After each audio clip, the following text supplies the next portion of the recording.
नमस्कार बच्चों, कक्षा 10 के इस ऑनलाइन क्लास में आप लोगों का स्वागत है। कल के क्लास में हमने आप लोगों को बताया था आम्ल, क्षार एवं लवण के अंतर्गत वैद्युत अपघट्य एवं वैद्युत अनपघट्य पदार्थ। कल की क्लास को हम आज की क्लास से जोड़ने का प्रयास करेंगे। सबसे पहले हम कल के क्लास में जो कुछ बताए थे उसको पुनः एक बार रिवाइज कर लेते हैं।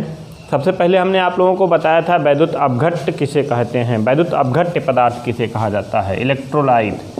वैद्युत अपघट्य पदार्थ किसे कहा जाता है। फिर उसके बाद हमने बताया था आप लोगों को वैद्युत अपघटन, बताया था वैद्युत अपघटन की प्रक्रिया किसे कहते हैं। तो दो पॉइंट मुख्य रूप से बताया गया था। पहला बताया गया था वैद्युत अपघट्य पदार्थ, दूसरा बताया गया था वैद्युत अपघटन की प्रक्रिया। तो सबसे पहले हम जानते हैं वैद्युत अपघट्य पदार्थ किसे कहा जाता है।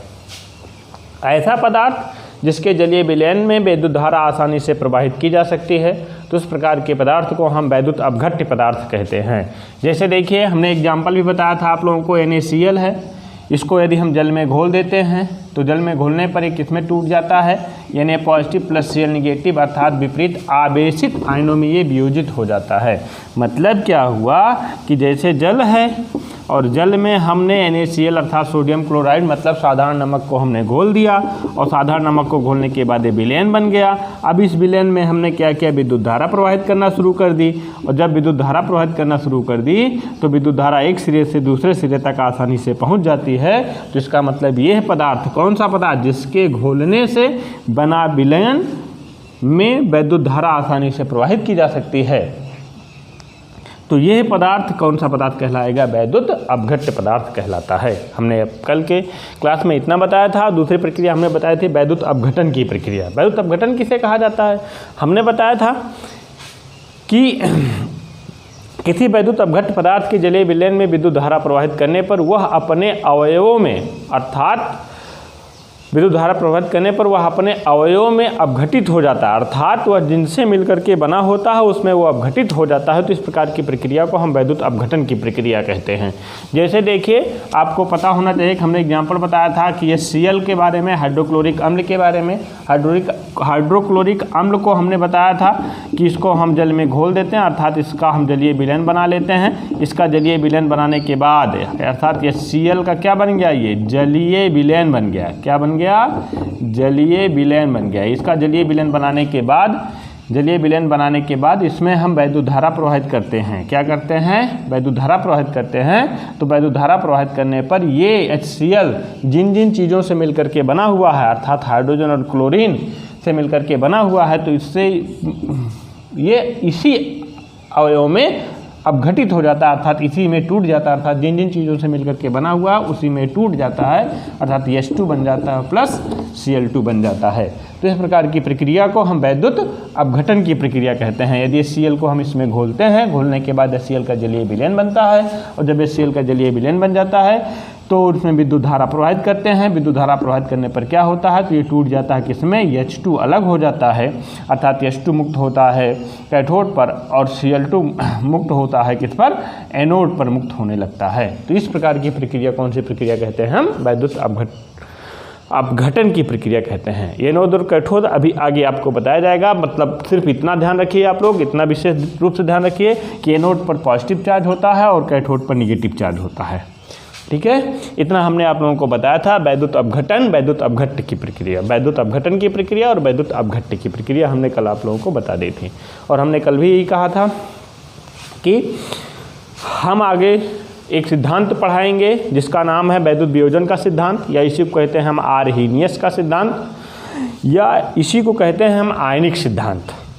इस सिद्धांत को पढ़ने का उद्देश्य हमारा इतना मात्र है क्योंकि इसी सिद्धांत के अनुसार आगे चल करके हमें अम्ल और क्षार की परिभाषा जाननी है। इसलिए सबसे पहले हम जिस सिद्धांत के अनुसार हमें अम्ल और क्षार की परिभाषा जाननी है उस सिद्धांत को ही सबसे पहले हम पढ़ लेते हैं, जिसका नाम है क्या, वैद्युत वियोजन का सिद्धांत या आर्हीनियस का सिद्धांत या आयनिक सिद्धांत कहते हैं। आइए देखते हैं इस सिद्धांत को क्या क्या नाम दे दिया गया है। सबसे पहले हेडिंग बनाइएगा आप लोग। हेडिंग क्या बनेगी? वैद्युत वियोजन का सिद्धांत। क्या बनेगी? वैद्युत वियोजन का सिद्धांत। वैद्युत वियोजन का सिद्धांत, या इसी को कहते हैं हम, कौन सा सिद्धांत कहते हैं? आर्हीनियस का सिद्धांत। क्या बोला जाता है? आर्हीनियस का सिद्धांत। आर्हीनियस का सिद्धांत, या इसी को बोलते क्या हैं? या इसी को बोलते हैं हम आयनिक सिद्धांत। क्या बोला जाता है? आयनिक सिद्धांत। क्या कहते हैं? आयनिक सिद्धांत बोला जाता है। आयनिक सिद्धांत बोलते हैं इसी को। देखिए इनके 3 नाम है। सबसे पहले हम जानते हैं इसे वैद्युत वियोजन का सिद्धांत क्यों कहा जाता है? वैद्युत वियोजन का सिद्धांत इसलिए कहा जाता है कि जब किसी वैद्युत अपघट्य पदार्थ को हम जलीय विलयन बनाते हैं, अर्थात वैद्युत अपघट्य पदार्थ का जलीय विलयन बनाते हैं, मतलब वैद्युत अपघट्य पदार्थ को जल में घोलते हैं, तो वो विपरीत आवेशित आयनों में टूट जाता है। विपरीत आवेशित आयनों में टूट जाता है, इसीलिए इसको हम कहते हैं कौन सा? वैद्युत वियोजन का सिद्धांत कहा जाता है, या उसी को आयनिक सिद्धांत भी कहा जाता है, क्योंकि वो किस में टूट जाता है? विपरीत आवेशित आयनों में टूट जाता है। जैसे देखिए NaCl है, NaCl है, NaCl को हम जब जल में घोलते हैं तो बन जाता है क्या आपका? Na positive plus Cl negative, अर्थात ये एक उदासीन अणु था। सोडियम क्लोराइड एक उदासीन अणु था, लेकिन जब हमने इसको जल में घोल दिया तो वियोजित हो गया किसमें? Na पॉजिटिव में और Cl निगेटिव में, अर्थात विपरीत आवेशित आयनों में ये टूट गया। विपरीत आवेशित आयनों में टूट गया। एक पर पॉजिटिव है तो दूसरे पर कौन सा आवेश है? निगेटिव आवेश है। विपरीत आवेशित आयनों में टूट गया, अर्थात इनका आयनन हो गया। इसलिए इस सिद्धांत को कौन सा सिद्धांत कहते हैं? हम आयनिक सिद्धांत कहा जाता है। अभी आगे हम इस सिद्धांत में कुछ महत्वपूर्ण पॉइंट्स बताएंगे, तो उसमें ये पॉइंट्स जरूर रहेगा। ठीक है। दूसरा, आर्हीनियस का सिद्धांत क्यों कहते हैं? आर्हीनियस का सिद्धांत इसलिए कहते हैं क्योंकि स्वांटे आर्हीनियस थे। कौन था? क्या नाम था उनका? स्वांटे आर्हीनियस। क्या नाम था? स्वांटे आर्हीनियस। स्वांटे आर्हीनियस ने 1857 ईस्वी में, किसमें? 1857 ईस्वी में इस सिद्धांत का प्रतिपादन किया था। क्या नाम था उनका? स्वांटे आर्हीनियस। स्वांटे आर्हीनियस ने 1857 ईस्वी में इस सिद्धांत का प्रतिपादन किया था, इसलिए इनका नाम क्या हो गया था? आर्हीनियस सिद्धांत हो गया था। इस सिद्धांत का नाम ही रख दिया गया था क्या? आर्हीनियस सिद्धांत कर दिया गया था। इस सिद्धांत के कुछ महत्वपूर्ण पॉइंट्स हैं, महत्वपूर्ण पॉइंट्स हैं, और इस पॉइंट्स को हम एक एक करके अभी आप लोगों को बताएंगे। इसमें आप लोग इतना लिखिएगा। क्या लिखिएंगे? स्वांटे आर्हीनियस ने 1857 ईस्वी में, स्वांटे आर्हीनियस ने 1857 ईस्वी में एक सिद्धांत प्रतिपादित किया, जिसे वैद्युत वियोजन का सिद्धांत, आर्हीनियस का सिद्धांत या आयनिक सिद्धांत कहते हैं।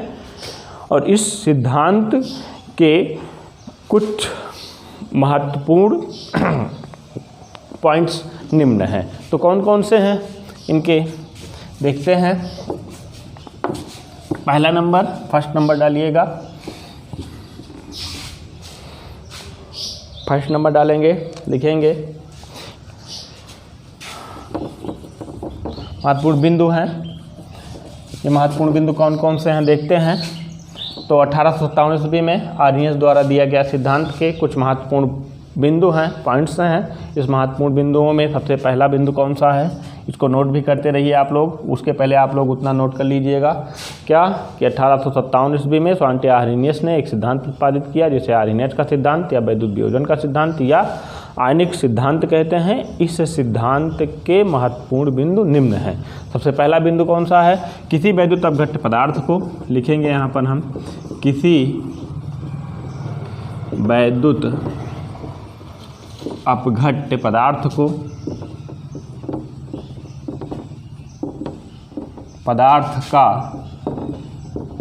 जलीय विलयन बनाने पर, किसी वैद्युत अपघट्ट पदार्थ का जलीय विलयन बनाने पर या जल या अन्य विलायक में घोलने पर, पदार्थ को जल या अन्य विलायक में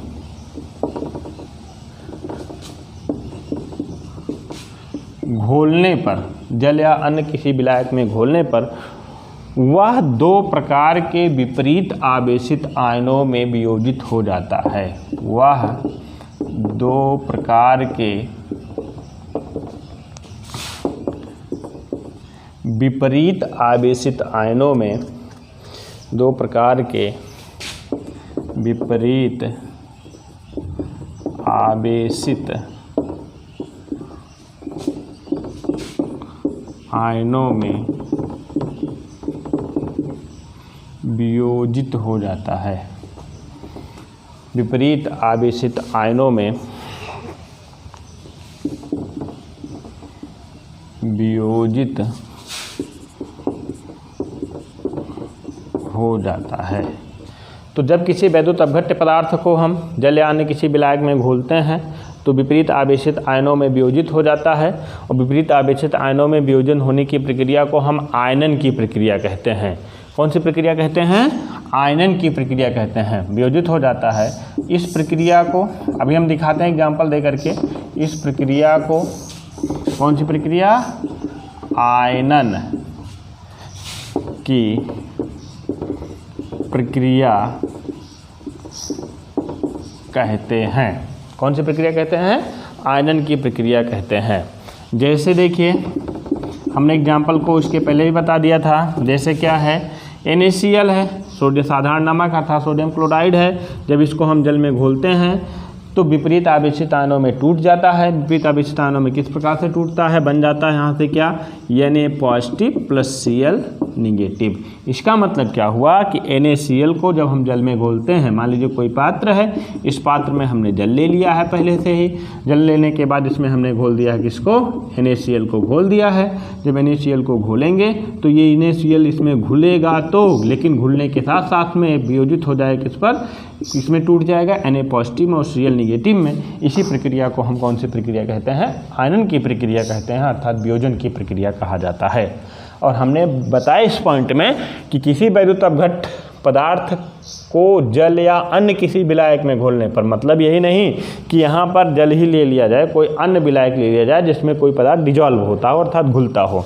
तो जल या अन्य किसी विलायक में घोलने पर वह दो प्रकार के विपरीत आवेशित आयनों में वियोजित हो जाता है। वह दो प्रकार के विपरीत आवेशित आयनों में वियोजित हो जाता है। किस प्रकार के? देखिए, दो प्रकार के विपरीत आवेशित आयनों में वियोजित होने का मतलब क्या हुआ कि एक दूसरे के विपरीत आवेशित आयन बनते हैं। मतलब यदि इस पर धनावेश है तो इस पर कौन सा आवेश है? ऋणावेश है। अर्थात देखिए, धनावेश ऋणावेश दोनों एक दूसरे के क्या हैं? विपरीत है। विपरीत आवेशित आयनों में वियोजित हो जाता है। इस प्रक्रिया कौन सी प्रक्रिया कहते हैं? हम आयनन की प्रक्रिया कहते हैं। कौन सी प्रक्रिया कहते हैं? आयनन की प्रक्रिया कहते हैं। चूँकि आयनों में टूटा है, आयनों में टूटा है, धन आयन ऋण आयन बना है, इसलिए इस प्रक्रिया कौन सी प्रक्रिया कहते हैं? हम आयनन की प्रक्रिया कहते हैं। जैसे NaCl को जल में घोलेंगे तो Na पॉजिटिव और Cl निगेटिव प्राप्त होगा। इसी तरह से क्या होता है? MgCl2 होता है भैया। MgCl2 है, मैग्नीशियम क्लोराइड बोलते हैं इसको। क्या बोलते हैं? Magnesium chloride. मैग्नीशियम क्लोराइड को यदि हम जल में घोलते हैं तो ये टूटता है किसमें? Mg2 positive plus 2Cl negative में टूट जाता है। अर्थात देखिए, मैग्नीशियम पर यहाँ पर धनावेश है, क्लोरीन पर यहाँ पर ऋणावेश है, तो कौन सा? विपरीत आवेश में ये टूट गया ना, तो इसलिए इस प्रकार की प्रक्रिया को कौन सी प्रक्रिया कहते हैं? हम आयनन की प्रक्रिया कहते हैं। कौन सी प्रक्रिया कहते हैं? आयनन की प्रक्रिया कहते हैं। इसको नोट कर लीजिए। हम आपको सेकेंड पॉइंट्स बताते हैं। सेकेंड पॉइंट बताते हैं।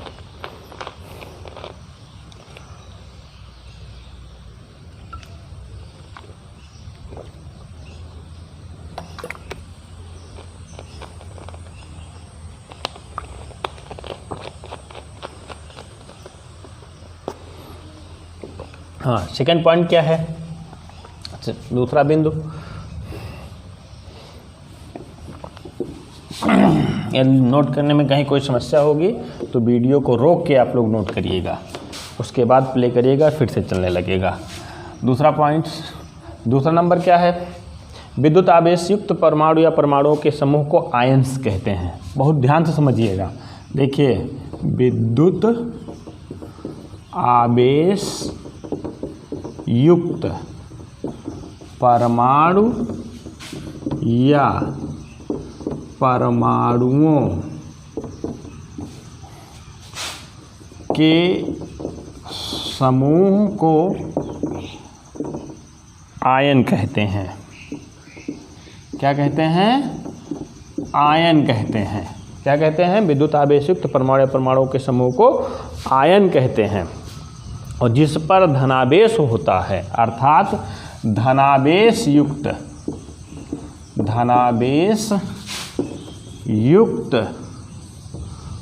परमाणु या परमाणुओं के समूह को धन आयन क्या कहते हैं? आवेश युक्त परमाणु या परमाणुओं के समूह क्या कहते हैं? धनायन कहते हैं, धनायन। तथा ऋणावेश युक्त, कौन सा? ऋणावेशित परमाणु या परमाणु, ऋणावेश युक्त परमाणु या परमाणुओं के समूह को, परमाणु या परमाणुओं के समूह को ऋणायन कहते हैं। क्या कहते हैं? ऋणायन कहते हैं।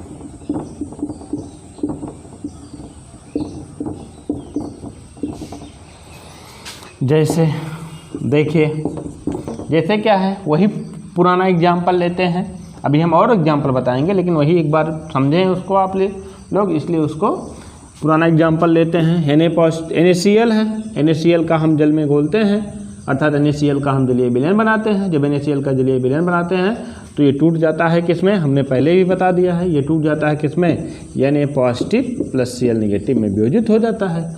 और हमने बताया भैया कि जब ये Na पॉजिटिव Cl नेगेटिव में वियोजित हो जाता है तो इसी को हमने ऊपर पॉइंट में लगाया है कि विद्युत आवेश युक्त परमाणु या परमाणुओं के समूह को आयन, मतलब कि जिस पर आवेश हो, चाहे वो धन आवेश हो चाहे वो ऋण आवेश हो, उसे हम क्या कहेंगे? आयन कहेंगे। देखिए, Na पर धनावेश है, Cl पर ऋणावेश है, तो इनको हम सामूहिक रूप से क्या कहेंगे भैया? इनको हम सामूहिक रूप से क्या कहेंगे? आयन कहेंगे। आयन ही कहा जाएगा। ये भी एक आयन है, ये भी एक आयन है, लेकिन जिस पर धनावेश होता है उसे क्या कहते हैं? हम धनायन कहते हैं। ये कौन सा आयन हो जाएगा? धनायन हो जाएगा। कौन सा आयन हो जाएगा? धनायन हो जाएगा। और जिस पर ऋणावेश होता है उसे हम क्या कहते हैं? ऋणायन कहते हैं। क्या कहते हैं? ऋणायन कहते हैं। हमने यही बताया है कि विद्युत आवेश युक्त परमाणुओं या परमाणुओं के समूह को आयन कहते हैं। मतलब कि अब देखिए, यहाँ पर एक परमाणु है, अभी हम आप लोगों को परमाणुओं का समूह भी बताएंगे। परमाणुओं या परमाणुओं के समूह को आयन कहते हैं। चलिए, परमाणु का समूह नहीं है लेकिन परमाणु पर आवेश है, तो इसे क्या कहेंगे? हम आयन कहेंगे। और धनावेश युक्त परमाणु या परमाणुओं के समूह को धन आयन। देखिए, जिस पर धनावेश है उसे क्या कहेंगे? हम धन आयन। तथा ऋणावेश युक्त परमाणु या परमाणुओं के समूह को ऋणायन, अर्थात इस पर ऋणावेश है तो इसलिए इसको क्या कहेंगे? हम ऋणायन कहेंगे। ठीक है। जैसे दूसरा एग्जाम्पल ले लेते हैं, जैसे CaCl2 है, कैल्शियम क्लोराइड है। अब इसका हम जब जल में घोलते हैं, अर्थात इसका जलीय विलयन बनाते हैं, तो टूट जाता है किसमें? ये वियोजित हो जाता है Ca2 positive plus 2Cl negative में। अब ये Ca2 पॉजिटिव क्या है? धनावेश है, तो इसलिए इसको क्या बोलेंगे हम? धनावेश है Ca पर ना, धनावेश है, इसलिए इसको धनायन बोलेंगे। इसका नाम हो जाएगा कैल्शियम धनायन। क्लोरीन पर ऋणावेश है, इसलिए इसको क्या बोलेंगे?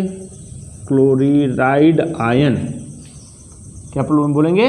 Chloride ion. अब देखिए हमने अभी बताया था आप लोगों को कौन सा, परमाणुओं का समूह बताने के लिए। देखिए परमाणुओं का समूह क्या होता है, देखिए जैसे है क्या कि एक आयन होता है, परमाणुओं के समूह युक्त आयन होता है, जैसे होता है Cr2O7 double negative, Cr2O7 double negative. देखिए अब तक आप लोगों को जो बताया गया, जैसे Na पॉजिटिव सेल बताया गया या Ca2 पॉजिटिव बताया गया या Cl निगेटिव बताया गया, तो इसमें सिर्फ एक परमाणु, सभी आयन हैं लेकिन इनके आयनों में एक परमाणु, सोडियम का एक परमाणु है, कैल्शियम का एक परमाणु, क्लोरीन का एक परमाणु है, बशर्ते अंतर है, इस पर धनावेश है, इस पर एक धनावेश है, इस पर दो धनावेश है, इस पर एक ऋणावेश है, ये है। अर्थात कुल मिलाकर के अभी तक जो आयंस आपको बताए गए एक परमाणु युक्त तो आयंस बताए गए, इसलिए इसी को कहा गया है कि परमाणु ये है, परमाणु जिस पर आवेश है इसे आयन, लेकिन परमाणुओं का समूह ये है। मतलब क्या है, इस पर क्रोमियम के 2 परमाणु और ऑक्सीजन के 7 परमाणु से मिल करके एक आयन बना है जिस पर 2 ऋणावेश है। क्रोमियम के 2 परमाणु, ऑक्सीजन के 7 परमाणु से मिल करके एक आयन बना है जिस पर ऋणावेश है, तो ये भी एक आयन ही है, ये भी एक आयन है। वो भी कौन सा आयन है? ऋण आयन है, क्योंकि कौन सा आवेश है? ऋणावेश, लेकिन परमाणुओं का समूह युक्त आयन है, अर्थात परमाणुओं के समूह से बना हुआ आयन है। इसीलिए हमने बताया ऊपर, परमाणुओं के समूह को आयन कहते हैं। मतलब कि जिस पर ऐसा परमाणुओं का समूह जिस पर धनावेश या जिस पर ऋणावेश है, इस पर ऋणावेश है, जिस पर धनावेश है, जिस पर ऋणावेश होता है, तो उसे क्या कहते हैं? परमाणुओं के समूह का आयन कहा जाता है। ठीक है, इतना समझ गए। अगला पॉइंट देखिए, इसको नोट कर लीजिए। अगला पॉइंट देखिए, अगला पॉइंट देखिए, नंबर 3, तीसरा पॉइंट देखिए आर्हेनियस के सिद्धांत का।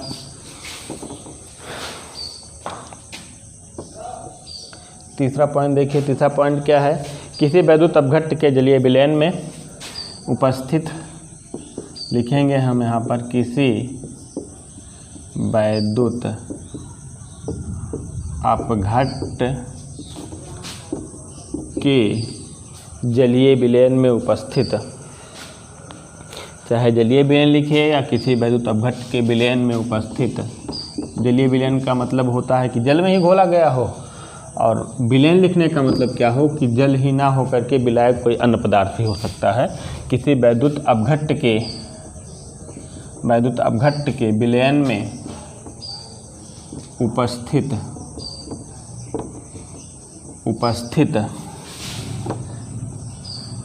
धनायनों और ऋणायनों की संख्या आपस में बराबर होती है। कौन कौन सा? धनायनों और कौन सा? ऋणायनों। धनायनों और कौन सा भैया? ऋणायनों की कुल संख्या आपस में बराबर होती है। धनायनों और ऋण आयनों की कुल संख्या आपस में बराबर होती है। ऋण आयनों की संख्या आपस में बराबर होती है। जैसे देखिए जैसे NaCl एग्जाम्पल ले लीजिए। इसको हम जब घोलेंगे तो बन जाएगा क्या आपका? Na positive plus Cl negative. मतलब कि एक पात्र है, इस पात्र में हमने क्या ले लिया है? जल ले लिया है। जल लेंगे और फिर इसमें हमने क्या घोल दिया है? NaCl घोल दिया है। तो बनेगा आपका Na positive plus Cl negative. टूट जाएगा ये, मतलब कि क्या बनेगा? Na पॉजिटिव Cl निगेटिव बनेगा, अर्थात सोडियम और क्लोरीन में ये टूट जाएगा। इनका इस पॉइंट में जो बताया गया है, कहा गया है कि धनायनों और ऋणायनों की संख्या आपस में बराबर होती है। इसका मतलब क्या हुआ कि जितना सोडियम धनायन होगा उतना क्लोरीन ऋणायन होगा। मतलब क्या हुआ, इसका मतलब ये हुआ कि जैसे 2NaCl है, सोडियम क्लोराइड के 2 अणु हैं, तो टूटेगा तो क्या बनेगा 2Na positive plus 2Cl negative. मतलब कि सोडियम के 2 धनावेश तो क्लोरीन के 2 ऋणावेश।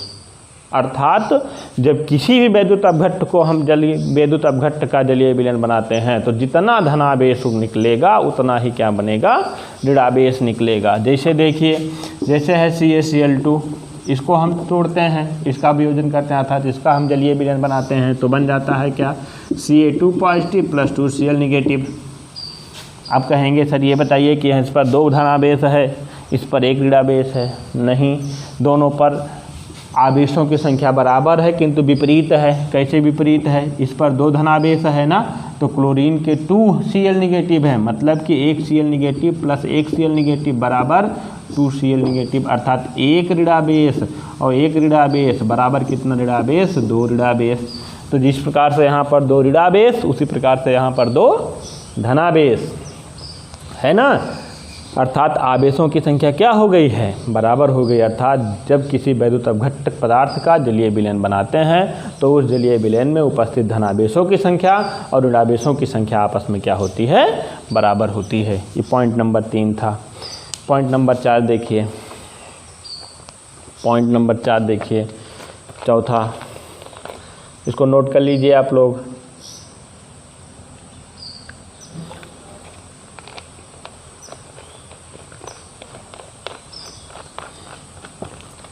हाँ, यदि आप लोग नहीं नोट कर पाते हैं, नोट करने में कोई समस्या होती है तो वीडियो को रोक करके आप लोग नोट कर लीजिएगा। आगे देखिए अगला पॉइंट,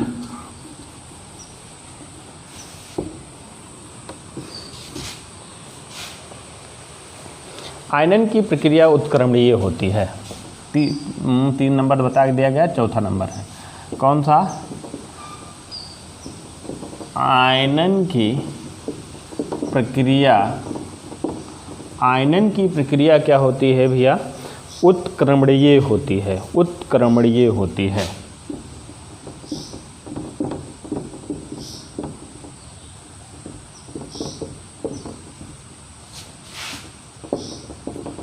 अभी हम आप लोगों को एक शब्द नया बता रहे हैं, उस शब्द का नाम क्या है, उत्क्रमणीय।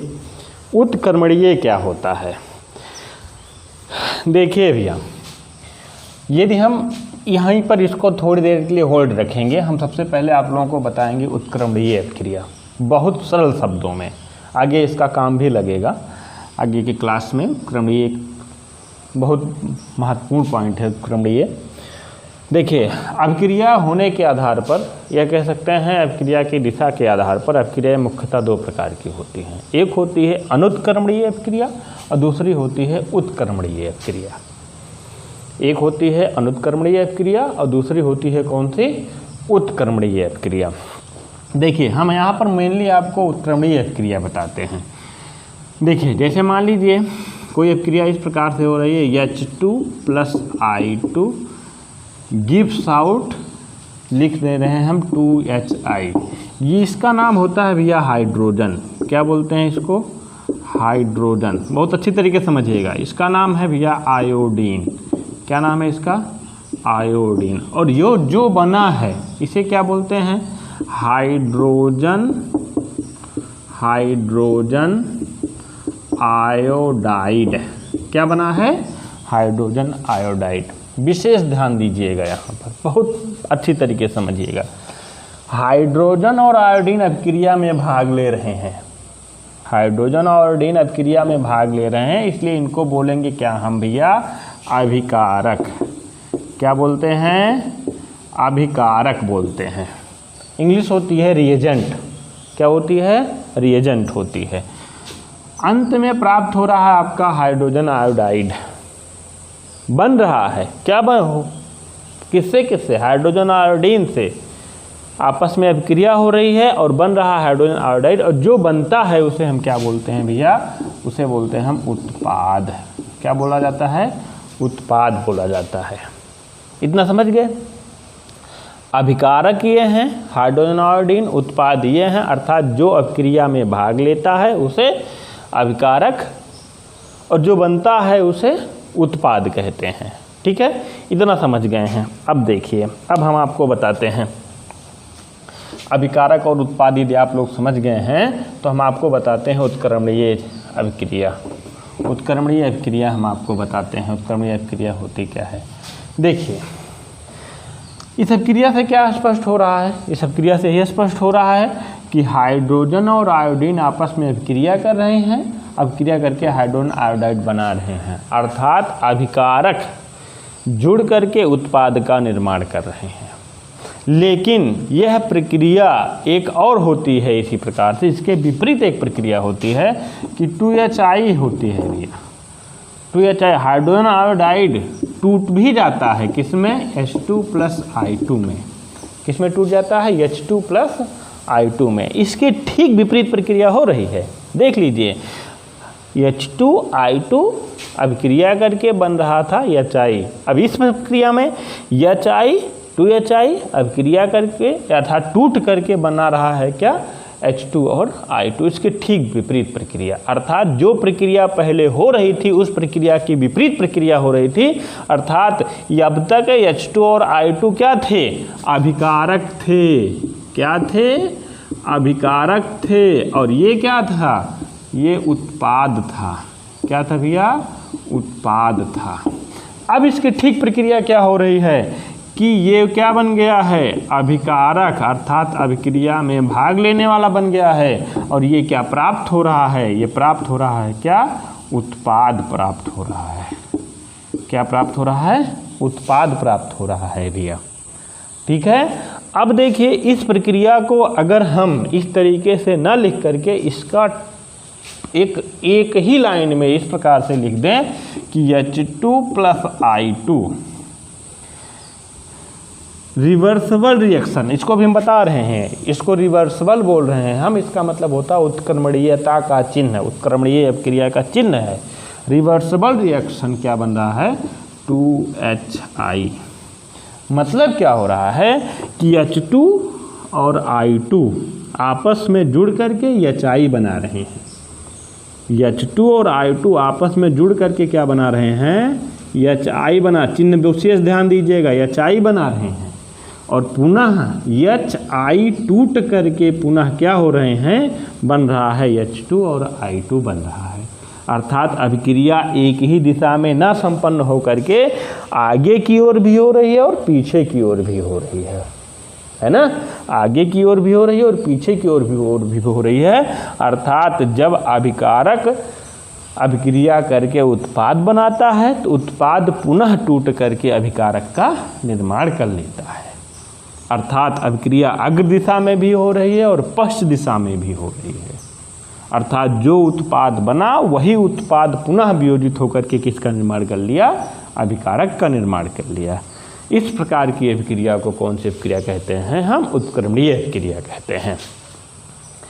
इस प्रकार की अभिक्रिया कौन सी अभिक्रिया कहा जाता है भैया? उत्क्रमणीय अभिक्रिया कहा जाता है। अब उत्क्रमणीय अभिक्रिया की परिभाषा स्पष्ट रूप से समझिए। ऐसी अभिक्रिया जिसमें अभिकारक आपस में अभिक्रिया करके उत्पाद का निर्माण कर लें और यही बना हुआ उत्पाद पुनः वियोजित होकर के किसका निर्माण कर ले? अभिकारक का निर्माण कर लेता है। अर्थात ऐसी अभिक्रिया जो अग्र दिशा में भी और पश्च दिशा में भी संपन्न होती है, तो इस प्रकार की अभिक्रिया को कैसी अभिक्रिया कहते हैं? हम उत्क्रमणीय अभिक्रिया कहा जाता है। कौन सी अभिक्रिया कहते हैं? उत्क्रमणीय अभिक्रिया कहते हैं। उत्क्रमणीय अभिक्रिया का एग्जाम्पल ये है। दूसरा एग्जाम्पल और हम बता देते हैं, जैसे है आपका फास्फोरस पेंटाक्लोराइड PCl5, ये टूटता है भैया तो बना लेता है क्या? PCl3+Cl2 बना लेता है। ठीक है, ये कौन सी अभिक्रिया है? ये भी कौन सी हमने देखे यहाँ पर रिवर्सिबल का चिन्ह लगाया है, अर्थात उत्क्रमणीयता का चिन्ह हमने लगाया है, इसलिए इस प्रकार की प्रक्रिया कौन सी अभिक्रिया कहते हैं? उत्क्रमणीय अभिक्रिया भी कहा जाता है। ठीक है, तो ये सभी उत्क्रमणीय अभिक्रिया हैं। अब हम आते हैं पॉइंट नंबर 4 पर, चौथे पॉइंट पर आते हैं हम। चौथा पॉइंट जो आपको बताया गया था अपने मूल आर्हीनीय सिद्धांत पर आते हैं। ये उत्क्रमणीयता का चिन्ह, उत्क्रमणीय अभिक्रिया आप लोग समझ चुके हैं। अब आप लोगों को चौथा पॉइंट ये बहुत अच्छी तरीके से समझ में आ जाएगा।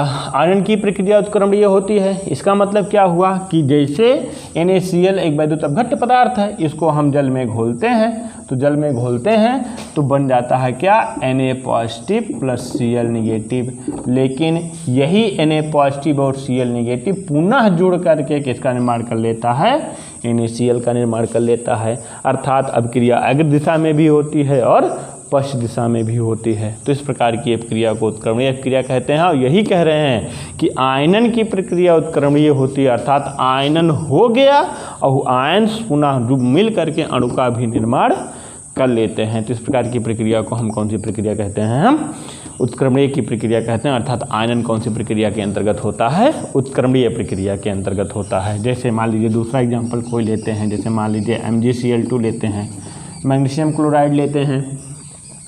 तो मैग्नीशियम क्लोराइड लेते हैं तो ये भी टूटता है, किसमें बन जाता है क्या, Mg2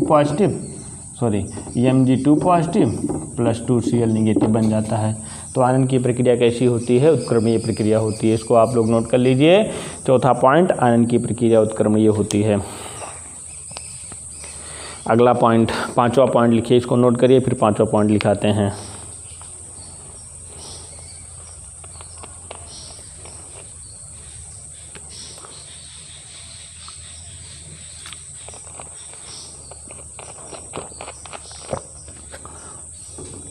हाँ, पांचवा पॉइंट देखिए। पांचवा पॉइंट क्या है,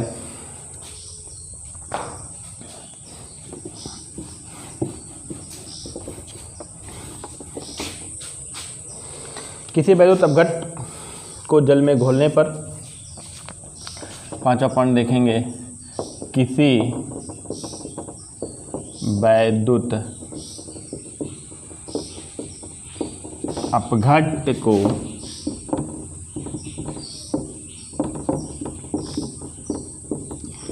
जल में घोलने पर, किसी वैद्युत अपघट्य को जल में घोलने पर उसके सभी अणु आयनित नहीं होते, उसके सभी अणु आयनित नहीं होते, उसके सभी अणु आयनित नहीं होते। वैद्युत अपघट्य पदार्थ का वह भाग लिखेंगे यहाँ पर हम, वैद्युत अपघट्य पदार्थ का वह भाग जो आयनित होता है उसे क्या बोलते हैं हम, आयनन की मात्रा या वियोजन की मात्रा। उसे क्या बोलते हैं हम, आयनन की मात्रा या वियोजन की मात्रा कहते हैं, वियोजन की मात्रा कहते हैं।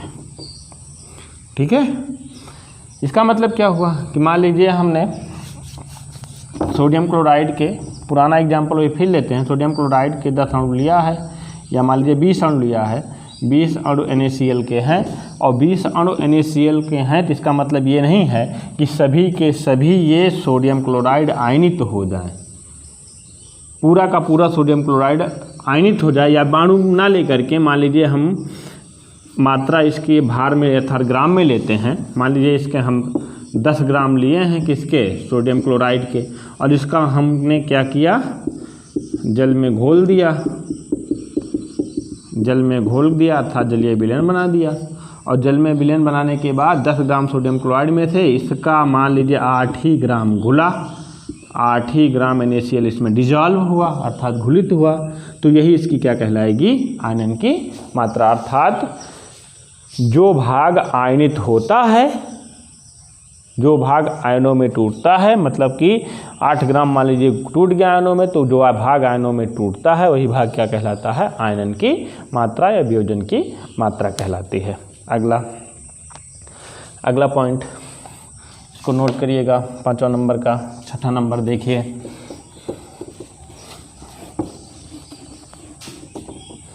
छठा नंबर देखिए, किसी वैद्युत अपघट्ट के भौतिक तथा रासायनिक गुण उनके आयनों पर निर्भर करते हैं। मतलब किसी वैद्युत अपघट्ट के भौतिक तथा रासायनिक गुण किसी वैद्युत अपघट्ट के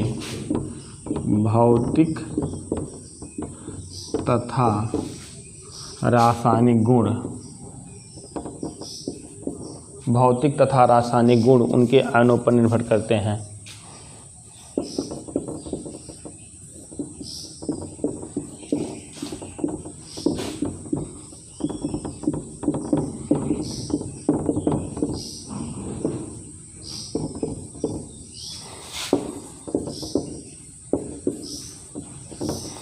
उनके आयनों पर निर्भर करते हैं। इसका मतलब क्या हुआ?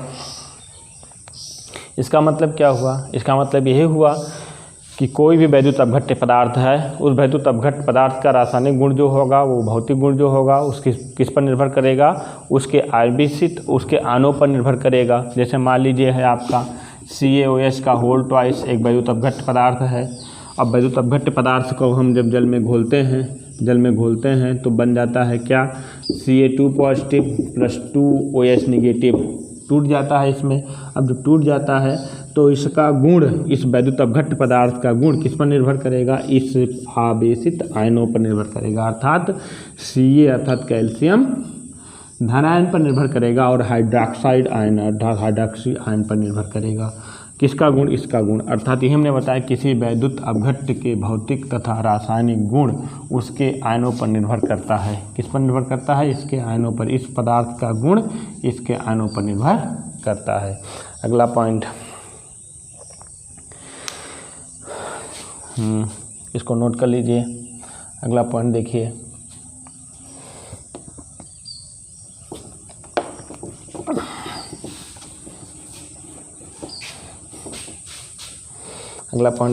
किसी वैद्युत अपघट्ट के जलीय विलयन की वैद्युत चालकता 7 नंबर है। किसी वैद्युत अपघट्ट के जलीय विलयन की वैद्युत चालकता के विलयन की, आप जलीय विलयन या विलयन लिखिए, विलयन की वैद्युत चालकता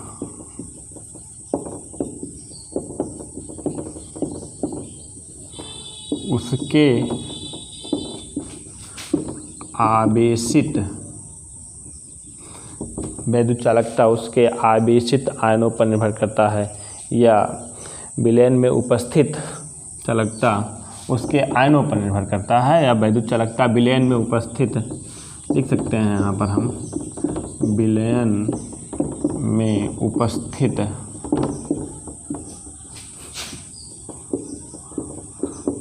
आयनों पर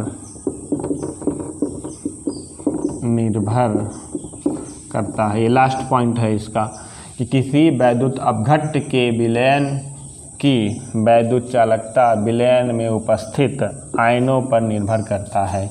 इसका मतलब क्या हुआ? जैसे मान लीजिए हमने लिया एक वैद्युत अपघट्ट पदार्थ कैल्शियम हाइड्रोक्साइड और इसको हमने जल में घोला अर्थात जलीय विलयन बनाया, तो बन गया आपका Ca2 पॉजिटिव और प्लस 2OH निगेटिव। ये टूट गया भैया, और जब टूट गया तो जितना आवेश उपस्थित होगा Ca पॉजिटिव का या जितना आवेश उपस्थित होगा OH निगेटिव का, उसकी चालकता उतनी ही अधिक होगी। उस विलयन की चालकता उतनी ही अधिक होगी। यदि Ca पॉजिटिव और OH निगेटिव की आवेशों की मात्रा कम होगी तो उसकी चालकता कम होगी। यही पॉइंट कह रहे हैं कि किसी वैद्युत अपघट्ट के विलयन की वैद्युत चालकता विलयन में उपस्थित आयनों पर निर्भर करता है। अर्थात यदि आयनों की संख्या अधिक है, धनावेश हो या ऋणायन हो, यदि आयनों की संख्या अधिक होती है तो उसकी वैद्युत चालकता अधिक होगी। यदि आणुओं की संख्या कम होगी तो उसकी वैद्युत चालकता कम होगी। बहुत सरल से शब्दों में जानिए, बाकी इस सिद्धांत को आगे बहुत और विस्तृत पढ़ना है। हाई स्कूल स्तर तक आपको समस्त, हाई स्कूल स्तर तक क्या, इंटर में भी आर्हीनियस का सिद्धांत है, तो इंटर स्तर तक लगभग आप लोगों की सारी चीज़ें बता दी गई हैं आर्हीनियस सिद्धांत से। अब नेक्स्ट क्लास में, दूसरे क्लास में हम आप लोगों को आर्हीनियस के अनुसार हम आप लोगों को पढ़ाएंगे अम्ल और क्षार की परिभाषा। इसलिए हमने आर्हीनियस सिद्धांत बताया था यहाँ पर।